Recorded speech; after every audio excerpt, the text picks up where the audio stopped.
The room is soft with candles, laughter, a glass raised, a promise spoken like a ribbon tied around the night.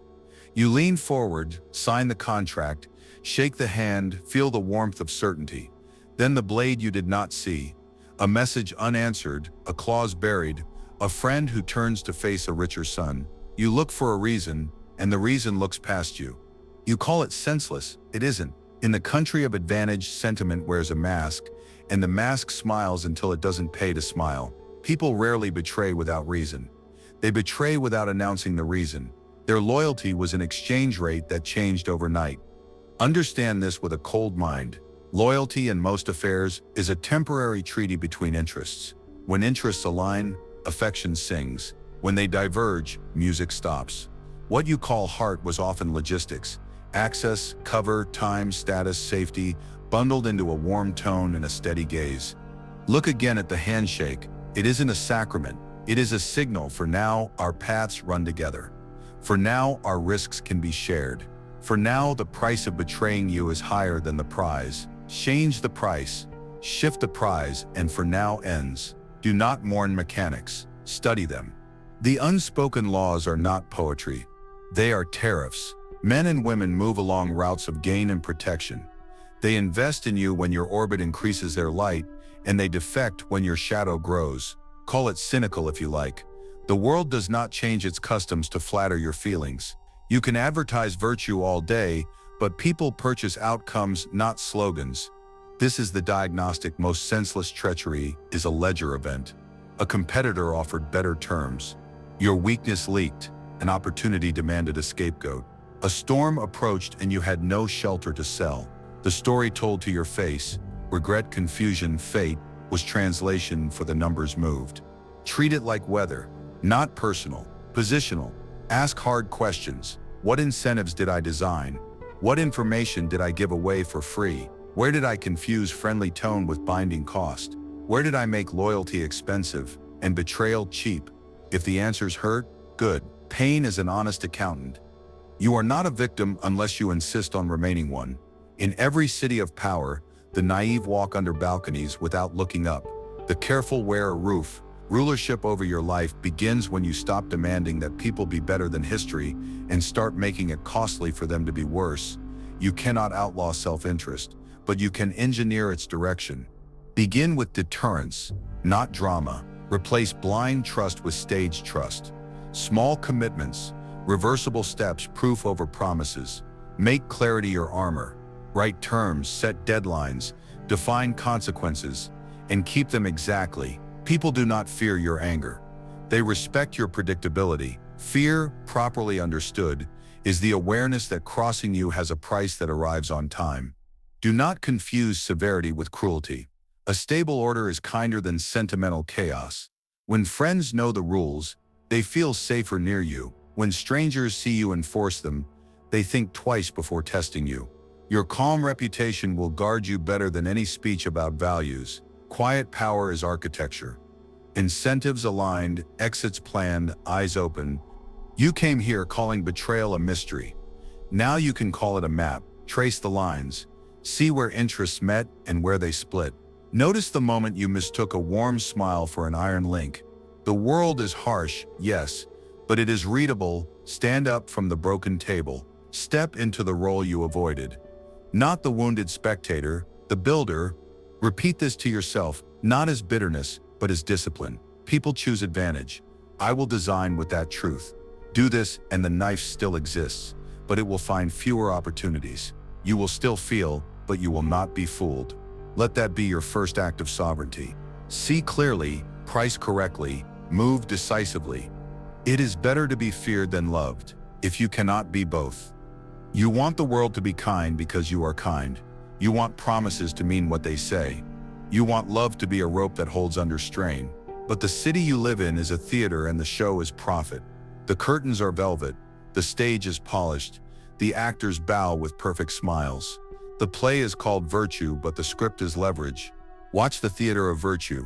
People rehearse goodness the way merchants arrange a window, only the best on display. They offer humble words, public donations, hashtags of compassion, and speeches about community. Yet each gesture quietly invoices the future. A colleague praises your project at the all-hands meeting, not for your sake, but to stand near success and borrow light. A neighbor posts about fairness while hoarding favors like coins. Even apologies become currency, not remorse but maintenance of advantage. You see it in small rituals, the perfectly timed compliment before a request, the urgent concern about your workload that somehow ends with you doing theirs, the thoughtful gift that arrives the week before budget decisions. Virtue becomes a costume fitted by tailors of advantage. The cloth is soft, but the thread is wire. If you tug, you cut your hand. Train your eyes to read backstage. Ask who gains shine from this kindness. What door opens for them if I applaud? If the benefit is clear and the cost to them is small, expect the gesture to repeat. If the risk rises and the applause fades, expect an exit. This is not bitterness, it is literacy. When you understand the theater, you stop mistaking stage tears for truth. Now the contrast, love versus fear, correctly understood. Love is a choice people enjoy making when weather is fair. It is voluntary and warm, and it dissolves when pressure climbs. Fear in our terms is not cruelty. It is the reliable knowledge that actions have consequences. Love asks nicely.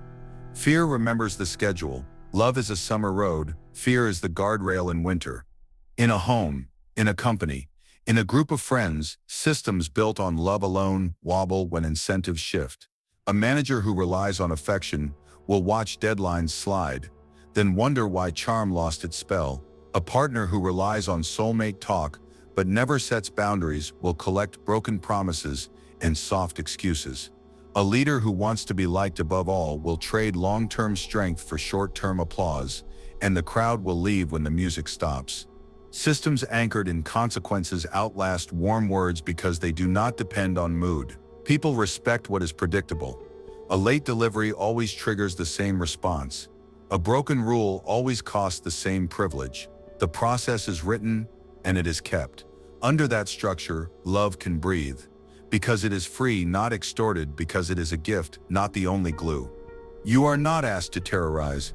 You are asked to engineer, build rooms where loyalty is rewarded, but never required to hold the roof alone.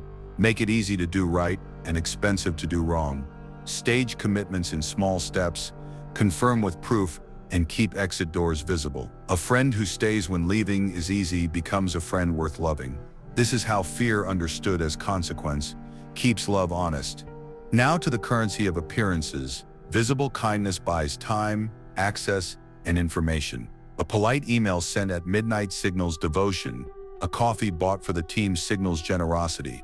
A public defense of your name on social media signals loyalty. Each act is a coin, stamped with their face, spent where others can see the shine. It is not always fake, but it is always counted. Consider the startup advisor who praises you online, tags investors, and calls you visionary. They also request a larger equity slice. The praise is not free.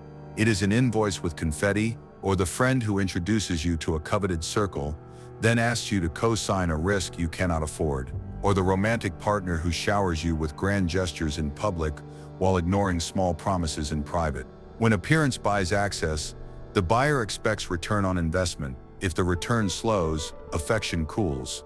To protect yourself, audit the balance sheet behind the smile. Ask, what access did this gift purchase? What information did that kindness unlock? What obligation did I accept without noticing? Track patterns. When gestures cluster around decision points, budget season, promotions, holidays, assume calculation. When the same people vanish after harvest, assume strategy. This is not paranoia, it is bookkeeping. When the calculation shifts, false love exits at once. The helpful colleague becomes strangely busy. The champion stops answering. The admirer finds a new hero. You call it betrayal, but the ledger calls it relocation. They move their coins where the yield looks better.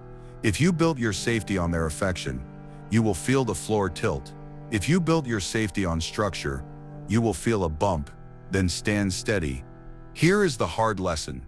Affection is real, but it is bounded by interest in public life. The politics of every day, workplaces, families, online tribes, runs on perceived gain and reduced risk.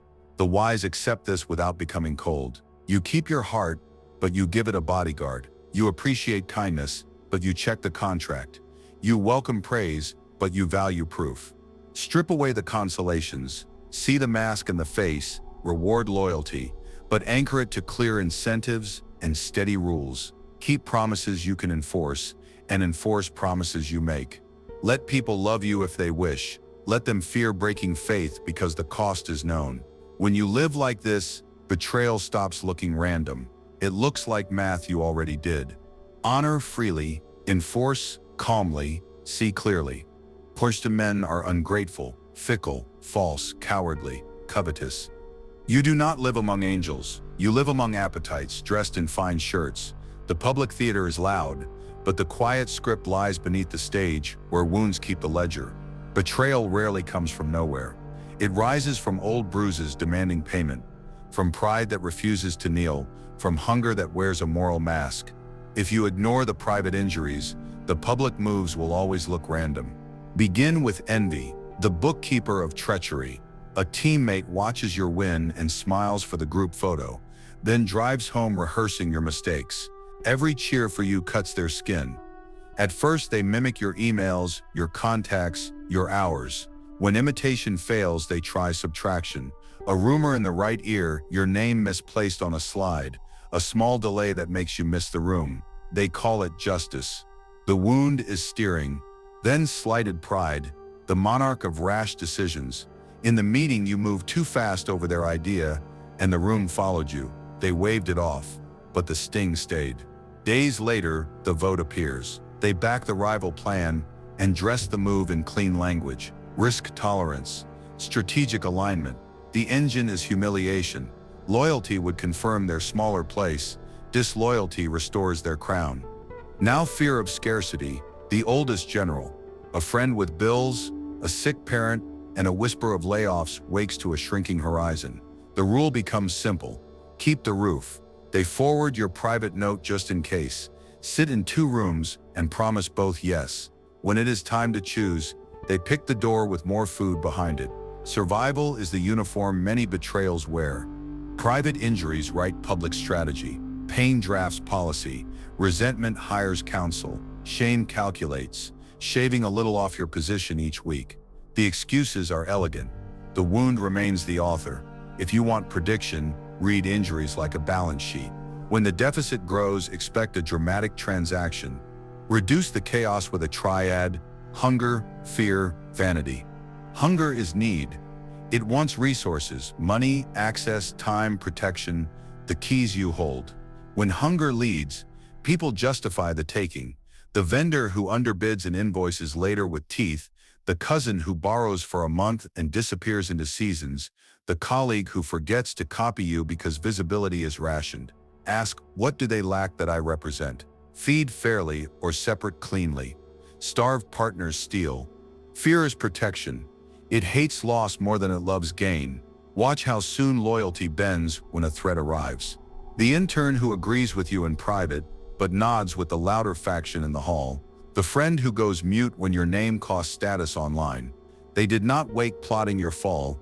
They dread falling themselves. Stabilize the ground. Clear consequences, real shelters, written process.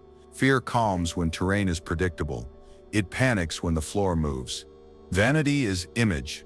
It craves the mirror more than the meal. Here betrayal is theatrical. Public distance, private softness that never fixes the harm. See the manager who corrects you loudly to signal command, then sends gentle apologies after. See the partner who posts devotion while withdrawing effort because the crowd is the real relationship. If your alliance feeds their prestige, they defend it. If standing with you costs applause, they charge you in silence. Use the triad as lenses.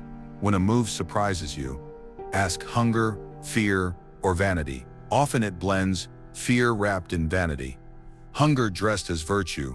Naming the engine gives you control. You stop blaming evil and start measuring incentives. You stop being outraged and start being ready.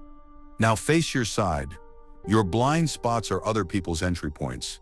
If you need approval like oxygen, you will swallow slow poison to keep the room smiling. If you romanticize loyalty, you will ignore the math and wake to empty shelves. If you believe good intentions beat strong systems, You lend your throat to the next polite knife. Naivety is the open gate. You presume shared values where there are only shared calendars. You plan for 5 years while others trade for Friday. You hear we, and they hear me, with witnesses.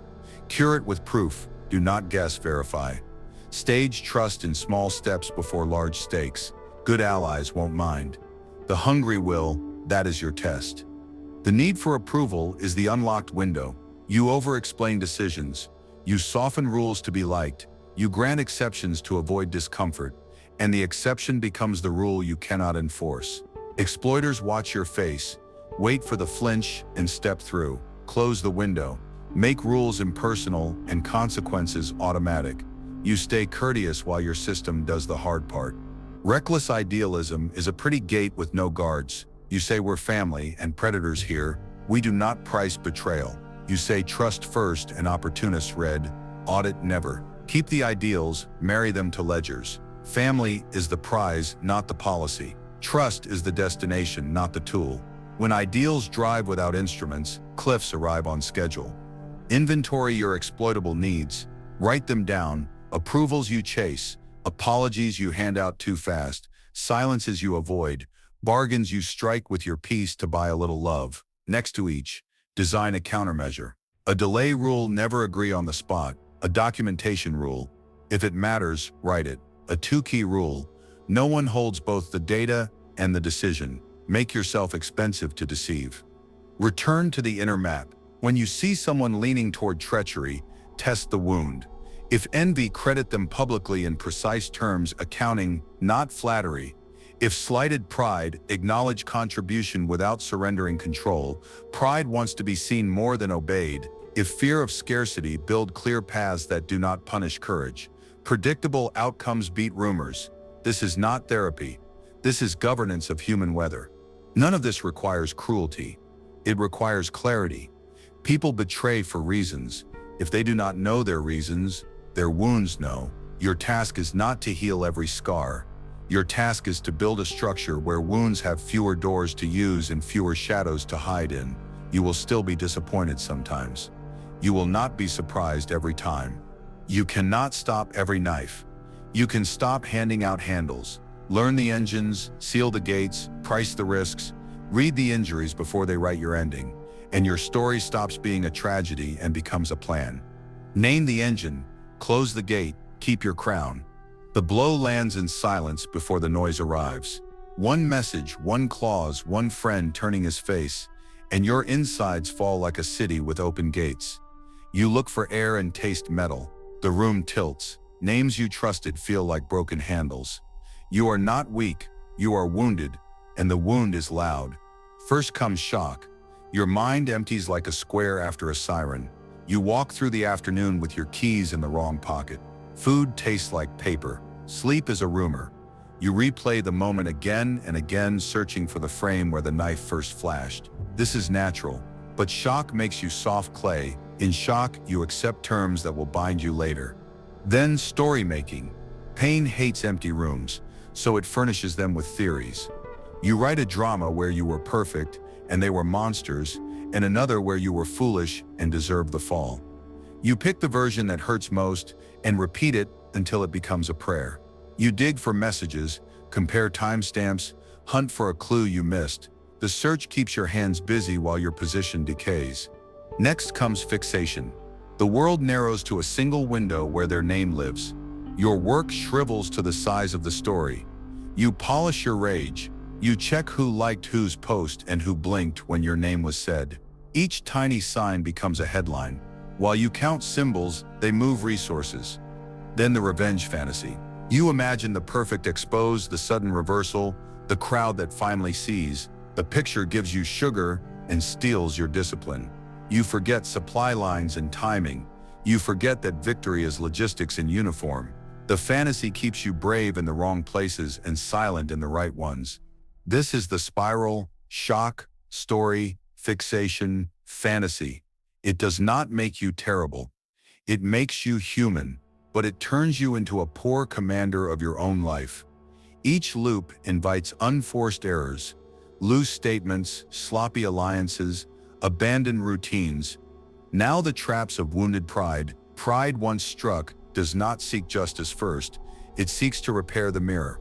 You want to win back face in public, so you choose speed over sense. You respond at midnight. You quote private texts. You call a meeting to clarify, and the only thing clarified is your instability. The betrayer smiles. Each outburst purchases them a little innocence. Another trap, Ras counterstrikes. You leak too soon, burn bridges you still need, or file a threat you cannot enforce. You turn a precise grievance into a general war. General wars are how small powers die. You use the wrong weapon, sarcasm on a record that will be replayed, a legal phrase you barely understand, a public accusation with a private hole in it.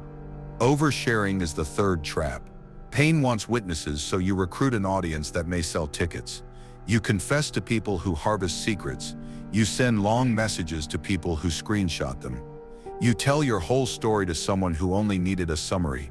Information is currency. When you flood the market, your value collapses. There is also the quiet trap, self-doubt, as policy. You begin to weaken your own record before anyone else does. You apologize for being in the room. You shrink goals to stay safe. You take meetings you should lead and silently take notes. This does not protect you. It teaches the room how to price you. You cannot heal pride by feeding it. You heal it by governing it. Governance begins with protocol. Stabilization is not emotion, it is procedure. When the hit lands, stop speaking, except to request time. Do not explain. Do not defend. Silence is not weakness. It is the first wall of a fortress. Secure information. Lock accounts, files, calendar invites, devices. List who has access to what. Change keys where necessary. Do not announce these moves. Gather evidence, not gossip. Documents, timelines, copies of agreements, screenshots with dates. Sort by relevance, not rage. One clear page beats 20 dramatic paragraphs. Cut exposure. Cancel meetings that exist to feed rumors. Decline invitations to post, to rant, to go live. Move money from shared accounts. Freeze discretionary favors. Reduce points where you can be touched without consent. Maps. Incentives. Draw the board. Who benefits from your fall? Who loses? Who is neutral but hungry? Who is afraid? Who is vain? Next to each name, write what they want most in the next 3 months, and what they fear. While you hold the protocol, re-enter your body. Eat on the hour. Walk even if every step feels like a verdict. Sleep in pieces if you cannot sleep in hours. Your first duty is to the mind you need for the countermove. Rebuild your field of view. A betrayal shrinks the horizon to a wound. Force it wide. What projects still build your power? Restart 2 today. What allies did you ignore because you were comfortable? Call 1. What skill did you defer? Book the hour. Every act that grows your base reduces the size of the betrayal. When you must speak, speak from paper, not from fire. Write the facts. Remove adjectives and prophecy. Leave dates, actions, names, and remedies. Decide who needs that paper and who does not. Circulate it with discipline. Expect whispers. Do not chase every bee into the hedge. Choose one channel to correct untruths and ignore the rest. Your energy buys time, focus, and options. Do not spend it where the price is infinite and the return is zero. As your identity feels in pieces, assemble a new standard of self. Not the story told about you, but the structure you keep. No matter the story, you are the person who answers in writing, enforces deadlines, pays debts, returns calls, and refuses to discuss strategy in hallways. When the room sees that standard, your name becomes a policy again. Finally, set a date to exit the crisis posture. Without a date, fear becomes culture. 2 weeks is often enough to gather, to lock, to map, to write. At that mark, shift from defense to design, announce nothing. Just build new alliances, new routes to value, new terms that would have protected you, now installed as guardrails. You will still feel the ache. You will still hear the night replay, but the city of you will light its streets again. Dignity is not a mood, it is a schedule kept under pressure. The collapse was real. The rebuilding is too. Pause, protect, prove, proceed. Men forget more easily the death of their father than the loss of their patrimony. You wanted it to be love, the kind that stands in rain and does not move. But what stood between you and them was a contract written in invisible ink, attention traded for access, protection exchanged for praise, status swapped for proximity. It felt like soul, and it moved like commerce. When the terms held, the warmth held. When the terms shifted, the warmth went with them. Call it what it was, not what you needed it to be. Begin with this: most ties in the world are contracts of interest, not covenants of the heart. You gave time, introductions, cover in difficult rooms. They gave you energy, flattery, useful doors. None of it was shameful. It was ordinary trade dressed in friendly language. Think about the colleague who championed your campaign during the quarter you had budget, then discovered new priorities when purchasing power moved. Think about the partner who loved your ambition while it raised their profile and cooled the moment the spotlight moved. Consider the friend who quoted loyalty at dinner yet kept a ledger under the table. Once you name the exchange, the story breathes in plain air. This lens clears the fog. You stop asking mystical questions. Why did love die? And ask practical ones. Which benefit vanished? Which cost grew? You notice the quiet fees, the late night calls answered, the introductions spent, the invisibles you carried so another could stand taller. You track the hours you gave to defend a position that did not defend you back. You count the debits, you count the credits. The ledger becomes readable, and from readability comes relief. Suffering multiplies in confusion. It shrinks in clarity. Now investigate the trigger that flipped the calculus. Somewhere, incentives diverged. Find the hinge. Did a new alliance raise their ceiling? A competitor offered better terms, brighter rooms, or safer shelter. Did your risk profile change? Fresh controversy, public pressure, or a season where your needs exceeded your value to them? In the office, it looks like this. A new executive arrives, favors their former team, and the person who used to have your back now must be neutral. Online, it looks like the influencer who stops replying once your metrics dip, or the friend who archives your chat when a louder circle opens. In private life, it looks like promises that fade exactly when your boundaries finally cost something. Do not settle for blame. Extract the lever. Was the lever access? Then you learn to stage it. No more grand gifts, only reversible steps. Was the lever safety? Then you build your own shelter so no one can rent you theirs at a painful price. Was the lever prestige? Then you separate true allies from fans of the spotlight by asking for quiet help when no cameras are on. The point is not to hate incentives, it is to design with them. You are not powerless in a world of motives. You are powerful when you see them move before they do. Now promote disillusionment to a virtue. Disillusionment is not cynicism, it is the end of expensive fantasy. You stop paying hope tax on stories that never survived a storm. You start building agreements that can. This is the mature form of love in public life. Respect for freedom, clarity about cost, and structures that hold when moods don't. You can still care, you can still be generous, but you put a keel under the boat. You let affection be free because the framework is firm. How does this change your conduct? First, you speak plainly. This is what I provide. This is what I expect. This is how we check. This is how we exit. People who mean well welcome the clarity. People who plan to coast drift away. Second, you stage trust. Start small.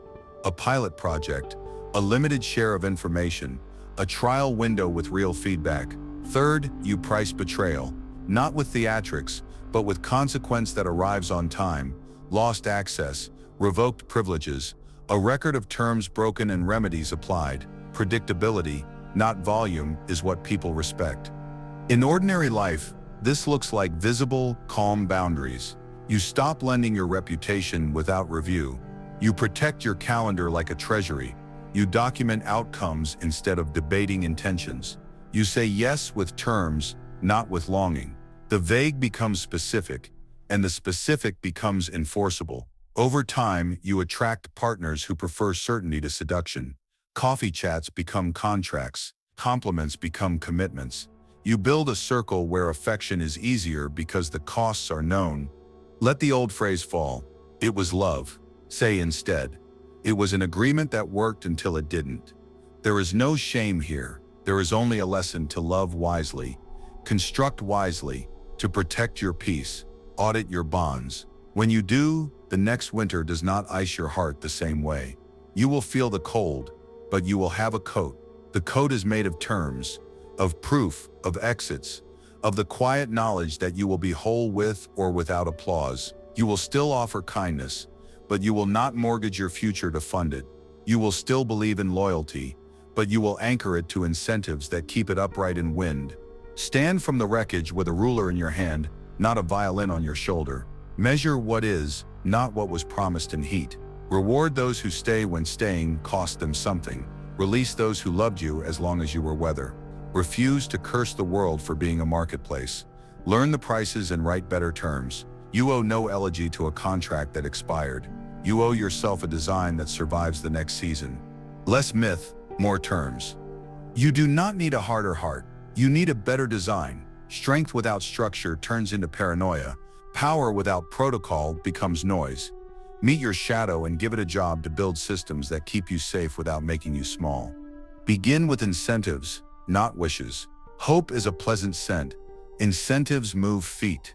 Make loyalty cheaper than treachery by aligning their gain with your security. Share upside on clear milestones, not on promises. If a teammate delivers a result that lifts your revenue, let their reward lift with it. If not, the bonus does not exist. Stage trust in layers. Start with small stakes and reversible commitments, the way engines are tested before flight. Design favors like escrow. If someone asks for a major introduction, park the favor in a safe account. You make the intro when their part is complete, or you route it through a limited window that can be closed without trouble. In friendships, this looks like lending time, not identity. In business, it looks like phased deliverables with payments that release on proof. When favors are escrowed, gratitude becomes a system, not a debt you chase in the dark. Reduce single points of failure. If one person can collapse your week by not showing up, you built a shrine, not a workflow. Cross-train, document, divide authorities. 2 signatures for money, 2 eyes for contracts, 2 roads for information. When the map has options, panic becomes rare and betrayal becomes a nuisance, not a catastrophe. The message is simple. You prefer loyalty, but the castle stands without it. Now, protocols of selective fear. Fear as predictable consequence, not cruelty. You are not asked to frighten people. You are asked to make the price of crossing you clear and reliable. Announce boundaries before they are tested. Put them in writing. What is confidential? What is off limits? What is mandatory to report? What timing is non-negotiable? Do not hide the fence. Calm fences keep good neighbors. Document. Commitments. Verbal warmth is lovely. Sign clarity is safer. Use short, plain language. Date deliverable. Deadline. Remedy. This is how you honor trust. The document protects both sides from the weather of memory, and it gives you a lever if the wind shifts. Consequence should be proportionate and automatic. First miss, a warning with data. Second miss, loss of a privilege. Third miss, removal from the role. Predictability, not volume, is what deters. Practice graduated responses. You do not need the largest hammer first. Start with small, certain outcomes. Escalate only if the pattern persists. Keep emotions out of enforcement. A calm tone under a firm rule teaches faster than a sharp tone under a vague rule. If a contractor leaks information, revoke access immediately. No speeches. If a friend repeats a boundary breach, reduce access to sensitive parts of your life. Do not litigate motives. Your steadiness is the weather they must dress for. Make the scoreboard visible. People drift when they cannot see where they stand. Publish progress and standards where appropriate. In teams, use dashboards with dates and owners. In relationships, keep shared calendars and check-ins. Visibility is quiet fear, reality is measured, and fog will not hide failure forever. Finally, build power as quiet infrastructure. Loud dominance spends energy. Systems print it. Control information like a steward, not a hoarder. Separate what is nice to know from what is necessary to know, and share accordingly. Keep sensitive material on need-to-know lanes with logs. Hold the master list of who has which key, and audit it monthly. The fewer unnecessary eyes on a secret, the fewer mouths a betrayer can borrow. Maintain option reserves. Options are exits you own before you need them. Cash buffers, multiple vendors, parallel pipelines, a second market for your skills. If an alliance turns, options let you walk, not beg. The person with options listens differently. They do not raise their voice, they raise their standards. Cultivate alliances that are mutual, not magical. Choose partners whose incentives overlap with yours in concrete ways. If your growth expands their reach, they will defend you because they defend themselves. Test alliances in small storms before trusting them in a storm. Who shows up when there is no camera? Who corrects you in private and shields you in public? Honor those people with access and opportunity. They are your anti-fragile network. Engineer exit routes into every plan. Most tyrannies begin as bad marriages to a single path. Write criteria for leaving an agreement before you enter it. If performance drops below a threshold for a set period, the contract sunsets. If values diverge on named issues, ties loosen automatically. When exits are built in, endings become logistics, not theater. Detachment thrives where exits are clean. Your reputation is your electricity grid. Keep it stable. Power does not announce itself, it simply works. Build a reputation for measured enforcement, crisp writing, punctual delivery, and refusal to gossip. Let others fight in the street while you keep the lights on. The market will treat your name as a utility, reliable, essential. Betrayers think twice where outages are rare and repair crews are fast. In everyday life, this looks like small, relentless habits. You return calls on time. You do not crowd others' calendars with emergencies you created. You correct your own errors in writing. You never weaponize confusion. You reduce it. The shadow in you, the part that knows how to strike, does not disappear. It becomes a civil servant. It runs the switches. It keeps the trains on time. Do not fear being called cold. Warmth without reliability spoils quickly. Reliability, once trusted, makes warmth safer. You can be generous inside a strong structure. Celebrate publicly. Reward privately with precision. Surprise with kindness that does not purchase silence. When betrayal appears, you will already know what to do. The process will execute. Consequences will arrive. And you will move on, not because you do not feel, but because you designed for feeling without surrendering to it. This is how you meet the shadow without becoming a tyrant. You refuse theater. You embrace architecture. You move from moods to mechanisms, from charisma to cadence. Your power is not a threat, it is a system. The wise will find it comfortable, the reckless will find it inconvenient. Both will adjust. Let the city of you be governed, not haunted. Put the laws on the wall. Keep the keys accounted for. Build your exits before you need them. And when storms come, let your light stay on while the boulevard flickers. That calm glow is your crown. The best fortress which a prince can possess is the affection of his people. You wanted peace to arrive like mercy, to roll over the horizon and bless your life by surprise. But peace is not a gift. It is a design. It is the quiet hum of rules that do not wobble, of incentives that run like rails, of compassion that is chosen and disciplined. You cannot end betrayal in the world. You can end your helplessness to it, and that is enough to change the climate of your days. Peace is the byproduct of order. Promise less, specify more. Replace warm fog with visible lines. Who decides when, on what evidence? What happens if a promise breaks the second time, not the first? Write it, keep it. When everyone knows the road and the tolls, there are fewer collisions. Your relationships grow calmer, not because people became saints, but because the map is printed and the signs are lit. A friend can disagree without fear because the rules are known. A partner can push back without drama because expectations are written. Hope becomes craft when you stop betting on moods and start building procedures. Calendars and checklists are not cold. They are blankets against chaos. Deliver what you said on time. In writing, ask for the same. When the ledger is visible, gossip grows quiet. When the cost of breaking faith is predictable, even ambitious people prefer to stay faithful. Order is not romance. Order is the gravel under the wheels that lets the carriage move. Practice the art of limited trust. Make it a ladder, not a leap. Start small. A pilot project, a shared calendar, a low-stakes confession to read the temperature. Audit kindly, check the work, Check the timelines. Check the access. Call it maintenance, not suspicion. Keep exits clean and visible, like lit stairwells in a crowded hall. When people know they can leave honorably, they are less likely to dig tunnels. Share stakes fairly. Reward that scales with contribution. Cost that scales with error. Where stakes are shared, commitment grows honest. Do this at home as well as at work. Agree on budgets, on chores, on holiday plans in writing when the weather is rough. Set review dates, even for love, not to make it bureaucratic, but to keep it alive. In a friend group, say what support means before crisis asks for receipts. In a small team, publish roles and response times so emergencies stop being theater. Every clear line you draw returns a piece of your nervous system to you. Selective softness is part of order. Be generous on first mistakes, firm on repeated patterns, forgive people for being human, hold them to account for being habitual. Compassion without boundaries feeds chaos. Boundaries without compassion harden the room.